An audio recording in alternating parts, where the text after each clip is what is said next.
حضرت ابراہیم علیہ السلام کے بیٹے حضرت اسماعیل علیہ السلام کے 12ویں بیٹے تھے۔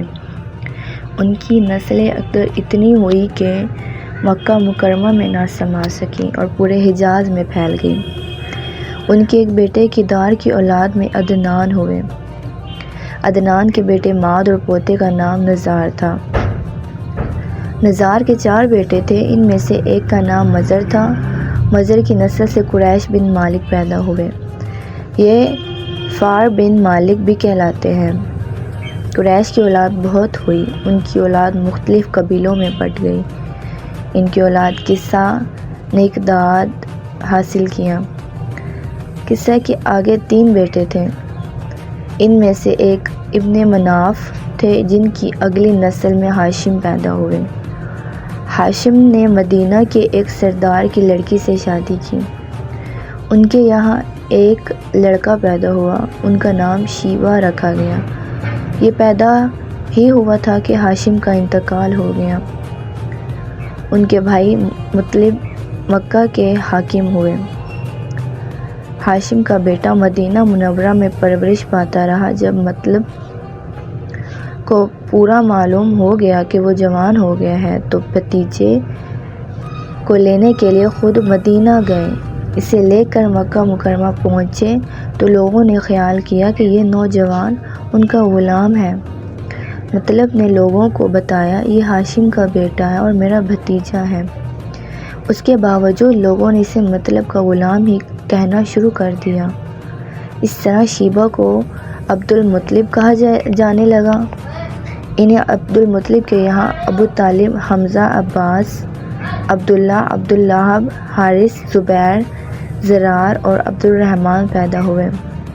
ان کے بیٹے عبداللہ سے ہمارے نبی حضرت محمد صلی اللہ علیہ وسلم پیدا ہوئے۔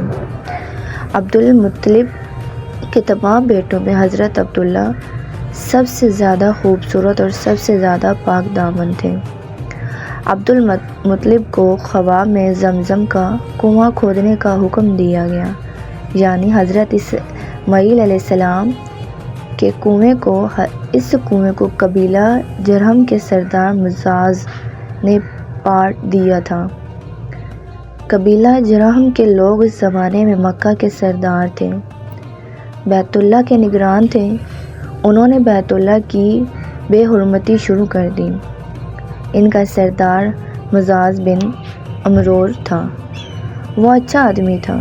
اس نے اپنے قبیلے کو سمجھایا کہ بیت اللہ کی بے حرمتی نہ کرو، مگر ان پر اثر نہ ہوا۔ جب مزاز نے دیکھا ان پر کوئی اثر نہ ہوتا تو قوم کو اس کے حال پر چھوڑ کر وہاں سے جانے کا فیصلہ کیا۔ اس نے تمام مال و دولت، تلواریں اور زریں وغیرہ خانہ کعبہ سے نکال کر زمزم کے کنویں میں ڈال دی اور مٹی سے اس کو پاٹ دیا۔ کنواں اس سے پہلے ہی خشک ہو چکا تھا، اب اس کا نام و نشان مٹ گیا۔ مدتوں یہ کنواں بند پڑا رہا۔ اس کے بعد بنو خزاع نے بنو جرہم کو وہاں سے مار بھگایا۔ بنو خزاع اور قصہ کی سرداری کا زمانہ اسی حالت میں گزرا۔ کنواں بند رہا یہاں تک کہ قصہ کے بعد عبد المطلب کا زمانہ آ گیا۔ انہوں نے خواب دیکھا۔ خواب میں انہیں زمزم کے کنویں کی جگہ دکھائی گئی اور اس کے کھودنے کا حکم دیا گیا۔ حضرت علی رضی اللہ عنہ سے روایت ہے کہ عبد المطلب نے بتایا، میں حجر اسود کے مقام پر سو رہا تھا کہ میرے پاس ایک آنے والا آیا۔ اس نے مجھ سے کہا طیبہ کو کھود دو۔